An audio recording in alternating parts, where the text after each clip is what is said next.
नमस्ते. आज आपण बनवणार आहे अतिशय पौष्टिक आणि थंडगार चिक्कू मिल्कशेक. हा ज्यूस लहानांपासून मोठ्यांपर्यंत सर्वांनाच आवडते.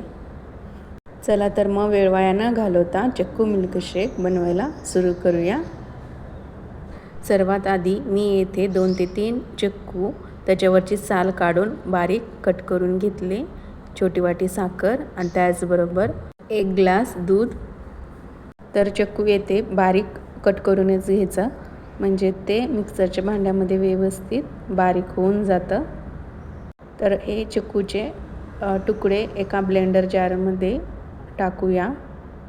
तर मी येथे 3 चिक्कू त्याच्यावरची साल काढून बारीक त्याचे काप करून मिक्सरच्या भांड्यामध्ये टाकले आणि छोटी वाटी साखर. तुम्ही तुमच्या आवडीनुसार साखरेचे प्रमाण कमी जास्त करू शकता.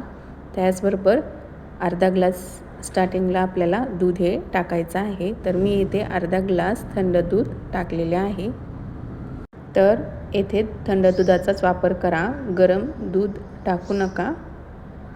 तुमच्या आवडीनुसार तुम्ही यामध्ये ड्रायफ्रूट किंवा वेलची पूडसुद्धा घालू शकता.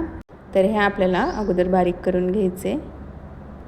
थोडंसं हे घट्ट आहे, तर यामध्ये मी थोडंसं आईस क्यूब टाकत आहे आणि अर्धा ग्लास शिल्लक ठेवलेलं मिल्कसुद्धा यामध्ये टाकते.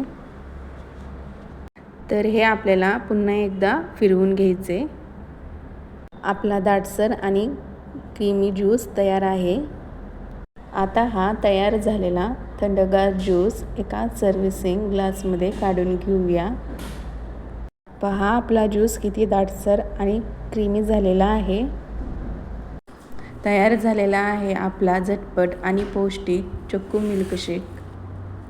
तुम्ही ही रेसिपी घरी नक्की ट्राय करा. तुम्ही पाहिलाच कमी साहित्यात आणि कमी वेळात आपण हा हॉटेलसारखा दाटसर ज्यूस घरी बनवू शकतो.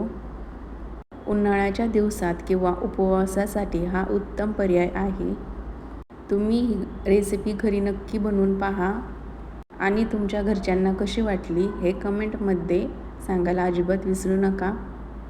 जर तुम्हाला आजचा हा व्हिडिओ आवडला असेल तर व्हिडिओला लाईक करायला विसरू नका.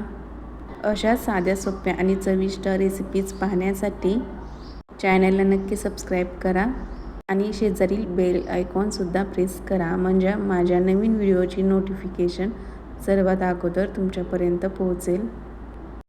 चला तर मग पुन्हा भेटूया अशाच एका नवीन रेसिपीसह. तोपर्यंत धन्यवाद.